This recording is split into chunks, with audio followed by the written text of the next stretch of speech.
ये बुक उन सभी मिलेनियल्स के लिए है जिनकी लाइफ और लव लाइफ दोनों ही टोटली मेस्ड अप हैं। सोचिए, एक गाय जिसके पास ड्रीम्स तो हैं पर उन्हें अचीव करने का कोई क्लियर कट प्लान नहीं है। ये कहानी सिर्फ रोमांस की नहीं बल्कि ambition, middle class family pressure और सबसे बढ़कर कमिटमेंट के डर की है। 12 Years माई मेस्ड अप लव स्टोरी हमें मॉडर्न रिलेशनशिप्स की रियलिटी दिखाती है, जहां करियर और फीलिंग्स हमेशा एक दूसरे से क्लैश करते रहते हैं। ये हमें बताती है कि ट्रू लव एक स्ट्रेट लाइन नहीं होता बल्कि ट्विस्ट्स एंड टर्न्स से भरा एक रोलर कोस्टर राइड होता है। इस जर्नी में आपको हंसी आएगी, गुस्सा आएगा और शायद आप खुद को कैरेक्टर में रिकॉग्नाइज करेंगे। आइए इस कॉम्प्लिकेटेड लव स्टोरी को स्टार्ट करते हैं। चैप्टर 1 द फर्स्ट ब्राइब, पहला नजराना।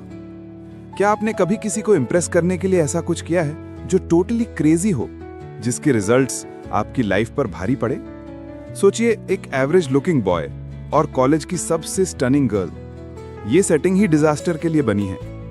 करण, एक इंट्रोवर्ट और ड्रीमर, दिल्ली यूनिवर्सिटी के अपने बोरिंग इंजीनियरिंग कोर्स में फंसा हुआ था। उसकी लाइफ में कोई स्पार्क नहीं था जब तक अंजलि ने एंट्री नहीं ली।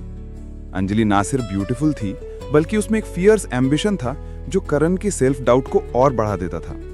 उसे लगा कि वो अंजलि के लीग में आने के लिए मार्क्स या लुक्स से कम्पीट नहीं कर सकता। उसने रियलाइज किया कि अंजलि को इंप्रेस करने का एकमात्र वे है पावर दिखाना। उसने स्टूडेंट पॉलिटिक्स के गंदे खेल में कदम रखा, जहां उसने अंजलि के ओपोनेंट को गिराने के लिए मनी और मैनिपुलेशन का यूज किया। जब अंजलि ने विन किया तो उसकी आंखों में करण के लिए एडमिरेशन थी, पर करण जानता था कि यह कनेक्शन एक लाई पर आधारित था। उसने अपने एथिक्स को सैक्रिफाइस किया, पर उसने वो फर्स्ट केस जीत लिया। The line between love and lunacy is just a semester and paper. प्यार और पागलपन बस एक सेमेस्टर एंड पेपर जितनी ही लाइन है। ये कोट हमें दिखाता है कि यंग लव कितना इरैशनल हो सकता है। करण ने अंजलि को प्रूव करने के लिए अपनी पढ़ाई छोड़ दी और पॉलिटिक्स में हाथ डाला। ये सिचुएशन हम सबके साथ होती है जब हम किसी पर्सन को अपनी लाइफ से ज्यादा इंपॉर्टेंट बना लेते हैं। उस मोमेंट में उसे रिस्क लेना वर्थ इट लगा, पर उसे पता नहीं था कि कॉलेज का ये छोटा करप्शन उनके फ्यूचर के ट्रस्ट को कैसे डैमेज करेगा। Chapter 2 the long distance nightmare, लंबी दूरी का बुरा सपना। जब लव एक सिटी से शिफ्ट होकर दूसरे कॉन्टिनेंट चला जाए तो क्या आपका रिलेशनशिप सरवाइव कर पाएगा, या डिस्टेंस और करियर गोल्स आपके बॉन्ड को तोड़ देंगे? लॉन्ग डिस्टेंस सिर्फ माइल्स का नहीं बल्कि माइंडसेट्स का होता है। अंजलि के IIM जाने के बाद उनके बीच का गैप केवल ज्योग्राफिकल नहीं था। अंजलि कॉर्पोरेट लैडर पर चढ़ रही थी।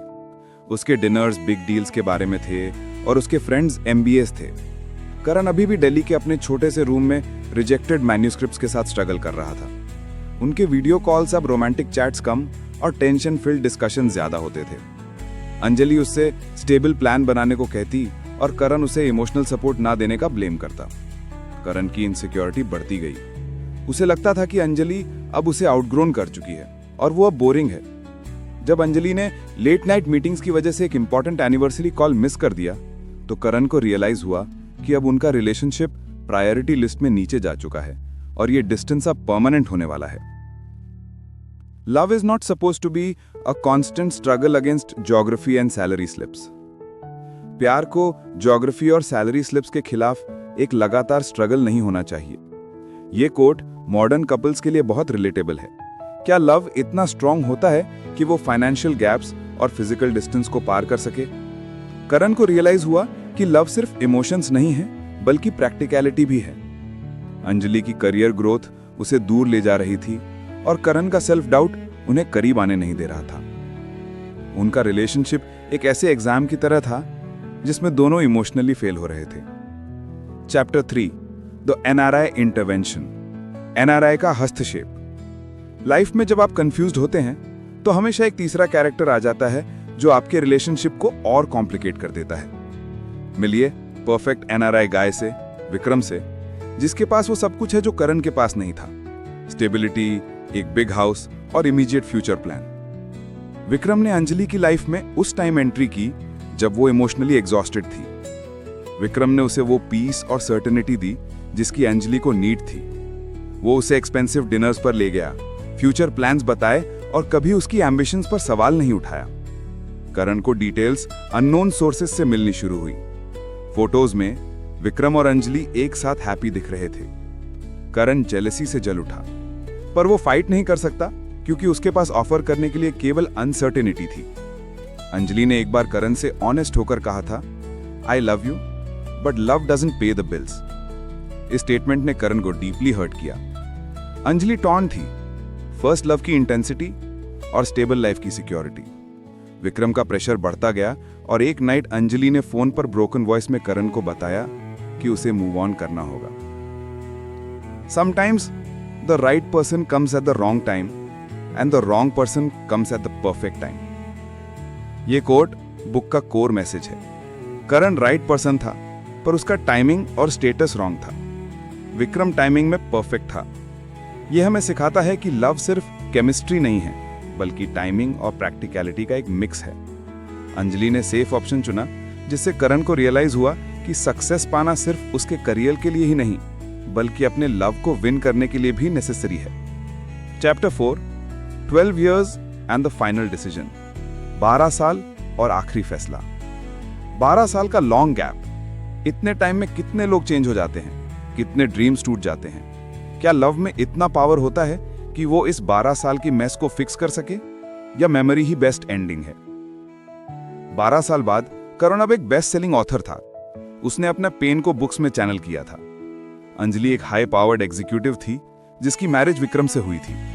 वो एक कॉमन फ्रेंड की वेडिंग में मिलते हैं। पहली नजर में सब कुछ परफेक्ट लगता है, पर उनकी आंखों में अनसेड पेन और रिग्रेट साफ दिखता है। करण ने करज जुटाकर अंजलि से बात की। उन्होंने ऑनेस्ट होकर डिस्कस किया कि कैसे करियर के स्ट्रेस ने और इनसिक्योरिटीज ने उनके रिलेशनशिप को रूइन किया। अंजलि ने माना कि उसने स्टेबिलिटी तो चुनी, पर उसे पैशन और डीप कनेक्शन नहीं मिला। करण को भी रियलाइज हुआ कि उसने फेलियर के डर से अंजलि को फाइट नहीं किया। अब जब उनके पास मैच्योरिटी, मनी और टाइम था, तो वो फेस कर रहे थे कि क्या इस ब्रोकन कनेक्शन को रिपेयर किया जा सकता है, या पास्ट को रिस्पेक्ट करके मूव ऑन करना चाहिए। A true love story never ends, it just changes it's chapter title. एक सच्ची प्रेम कहानी कभी खत्म नहीं होती, वो बस अपना चैप्टर टाइटल बदलती है।